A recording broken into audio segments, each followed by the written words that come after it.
So I think we provide a little bit a combination of the benefit of intelligent automation with the benefit of a software as a service model. And so what we've done is we've packaged in all these different technologies that you need in order to automate most of that work on a day-to-day basis. And we've packaged in the infrastructure needed to run all of that.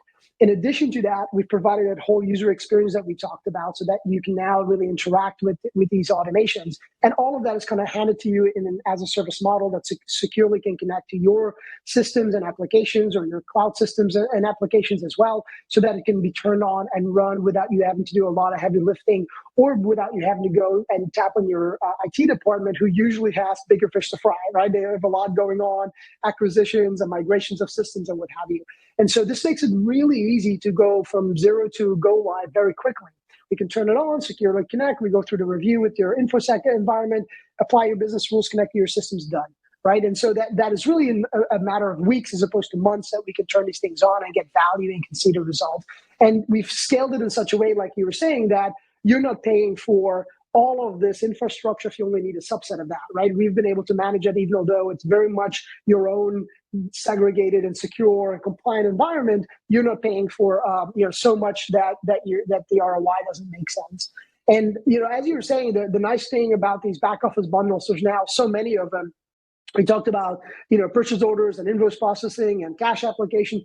Even the report solution that we have, it's just so powerful, right? I mean, I think that by being able to not have to go in and say, okay, let me analyze what I want as a customer, but being able to say, oh, you've already done the thinking for me. You've already implemented this dozens of times. You know what I need here.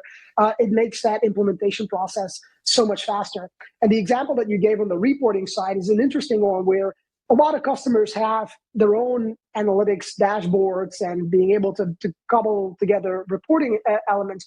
But really what they are missing oftentimes is kind of this operational alerting capability, that if something goes outside of certain metrics or certain areas, that you are notified as a business owner or a CFO or even a manager, that you need to take action or look into something, and that you have all the information that you need to take action or to analyze or to make a decision. And that's where I think the reporting function becomes so critical, because a lot of the systems we have, you can go and proactively go and take the effort to go look at things and see whether things are wrong or not. But the systems aren't always telling you if something is wrong. And so this is where we want to come in with the reporting side. We want to say, yeah, we can do the reporting side, and we know you have other tools that you can do reporting with as well. What we really want to do is make sure that you have somebody watching your organization on a daily basis and tells you when you need to go and pay attention to something, when something is out of whack, right? And that can just save so much time and effort, because if you don't know that, let's say one of your key customers still has massive amount of outstanding payments and your daily sales outstanding is growing beyond a number that's not within a certain average that you're expecting, you kind of want to know fast. You don't want to know 2 days or 5 days later when suddenly you've lost all that time to collect the money. So the tools themselves and each of the use cases, I should say, are giving such a tremendous value back to the customer, and the ability of us putting this in a packaged approach and in a fast deployment approach, adds to that value that we're trying to give back.